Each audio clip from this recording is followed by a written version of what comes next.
Now, a man abseiled down the side of abseiled down the side of a tall building in London this afternoon. It was a charity thing.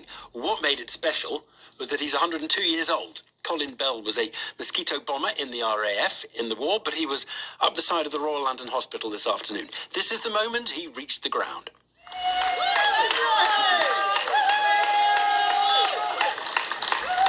And well, they might give him a cheer. I spoke to him just after he finished his descent. I finished the abseil, and it was money for old rope. Was it scary? Oh, no. That was quite relaxing, really.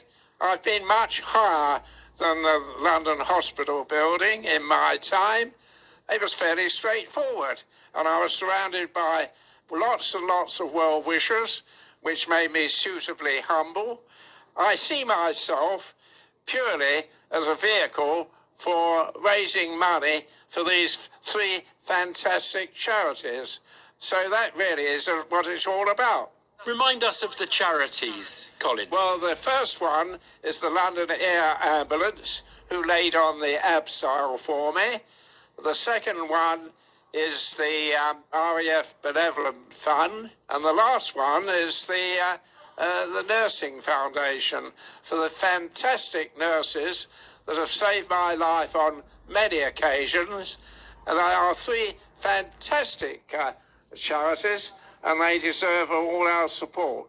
Colin, whose idea was it that a man who is 102 would abseil down a building?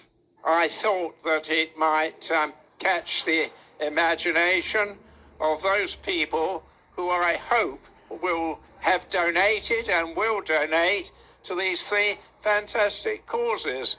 The fact that I'm 102 is neither here nor there.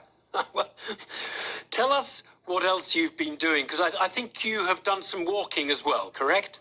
I started a walk from Churchill College, seen off by Randolph Churchill, who's the great-grandson of the wonderful Sir Winston Churchill, my hero.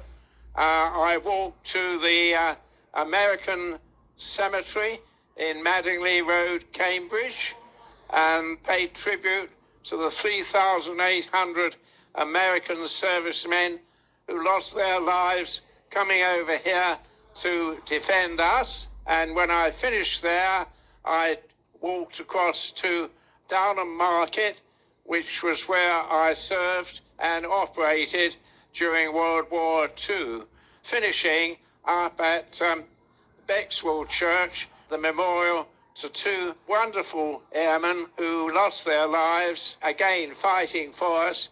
They were pathfinders, and they were quite rightly awarded the VC each, posthumously, sadly, but that's it.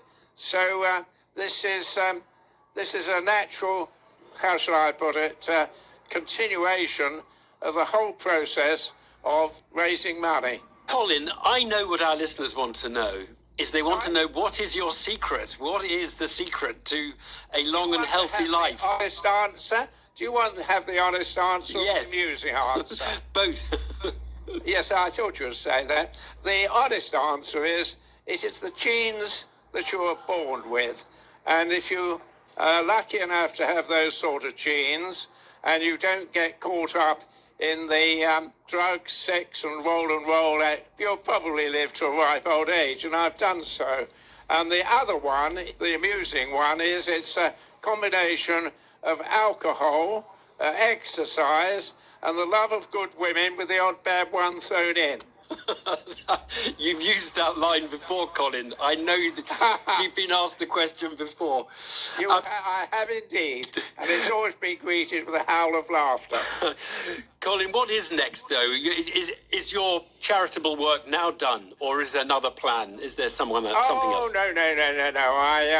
I shall continue on. I go around the country giving talks to various organisations, and some of them are very generous. I went out to Jersey recently, and the total raised for one talk was £12,800. People will compare you to Captain Tom, I think, weren't they? I'm not the first person to say that. Captain Tom was in a completely different league to me. You're not trying to compete with Oh, what good heavens, no. Captain Tom was a fantastic man. He raised money at the time that everybody understood how important the nursing service was. I can only stand in awe and admiration of a man like Captain Tom. I'm not in his league at all.